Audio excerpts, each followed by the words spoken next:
एसेबां गोरलैयाव बर' रायजो राजाया बनसुखौ बा गोदान फरायसा आफादखौ गनायना लायाबो जानो हागौ।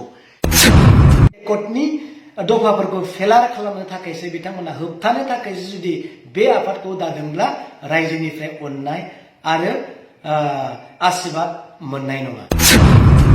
BCUनि बेकग्राउन्डनिफ्राय फैनायब्ला बिथांमोननि एक्टिभिटिसखौ रायजोआ गाबोननो मिथिगोन। गोदान आफाद बनसुखौ बर' रायजो राजाया गनायना लागोन ना लाया?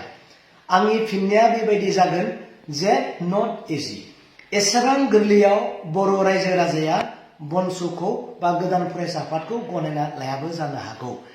बिनि सायाव रायजोआ बिजिरनानै नायगोन। सेथियावनो जोंहा बिजिरनानै नायगोन बिटिआर एकट जिथु जालांबाय बिनि बिथायखौ नायग्रोगोन। बिटिआर एकटनि गेजेरजों बर' रायजो राजाया मा मोनमारगोन आरो बर' रायजो राजाया बिटिआर एकटनि गेजेरजों मा सिकिउरिटि दिनै लानो हामारगोन आरो मोनमारगोन।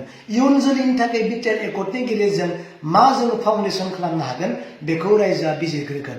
दिनै रायजोआ एबसुनि सायाव बा फरायसा आफादनि सायाव दिनै नेनानै दङ आरो दिनै दुलाराय बर' फरायसा आफादा आसाम सरकार आरो सेन्ट्रेल सरकारखौ दिनै नेनानै दङ।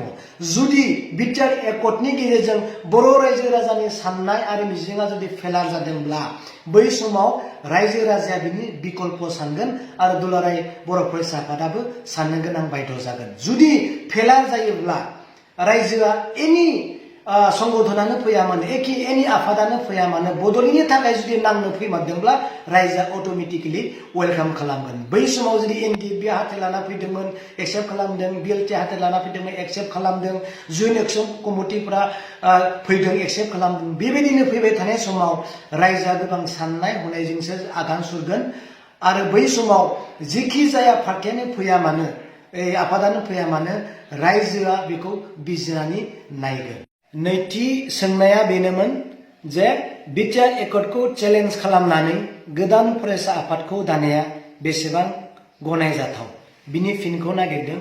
जुदि बिटिआर एकटखौ बा बिटिआर एकटनि दफाफोरखौ इमप्लिमेन्ट खालामनायाव जुदि होबथानो थाखायसो थारैनो जुदि बनसुखौ दादोंब्ला बेयाव सोंनाय बायदि जुदि थारैनो बनसुआ बिटिआर एकटनि इमप्लिमेन्टखौ होबथानो थाखायसो फेलार खालामनो थाखायसो जुदि बे आफादखौ जुदि दादोंब्ला थारैनो बियो गाबोन समफोरनो फ्लग जागोन।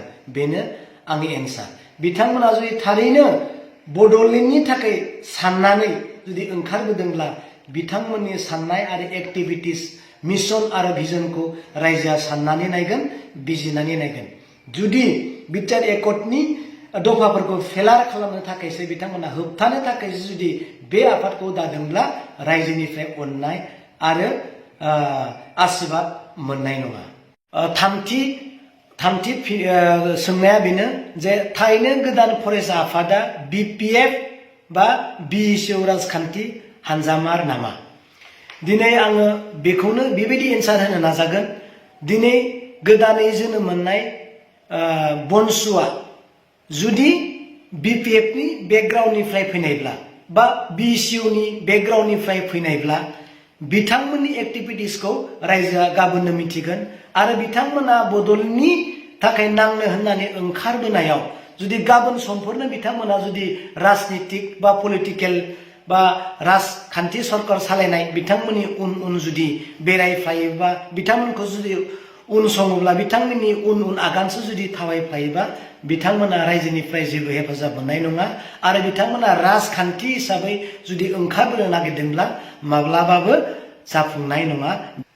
ब्रैथि सोंनाया बेनो गोदान आफाद दानायनि माखासे बिबानगिरिफोरनि सोलोंथाइ लानाया नंखाय होननानै बुंदों। बियो थारैनो नंखायमार नामा? जुदि बनसुआव थानाय मेम्बारफोरनि सोलोंथाइ लानाया जे नंखायब्ला बिथांमोनखौ ससियेल मिडियायाव जाबायदि नुदों बियो जुदि नंखायमारब्ला सेथियावनो रायजोखौ नङा गावखौसो थगायनाय जागोन। बिनिखायनो बिथांमोनखौ खावलायदों बिथांमोना जुदि सोरबा BA खालामदोंब्ला बिथांमोना कन्टिनिउ लिरनो हागोन। जुदि सोरबाया जुदि MA खालामनानै जुदि दिनै फरायगासिनो दङब्ला MAनि थाखाय फरायगासिनो दंब्ला MA लिरनो हागोन, कन्टिनिउ लिरनो हागोन। बा सोरबाया जुदि LLB खालामनो थाखाय फरायगासिनो दङब्ला बिथांमोना मा सेमिस्टार बेखौ कन्टिनिउ लिरनानै दोननो हागोन। नाथाय बेबायदि जुदि नंखाय टाइटेल होयोब्ला बियो रायजोजों गनायजानाय नङा आरो फैबाय थानाय समाव रायजोआ सैथो बा थार गोसोजों बिथांमोनखौ नोजोराव लानाय नङा।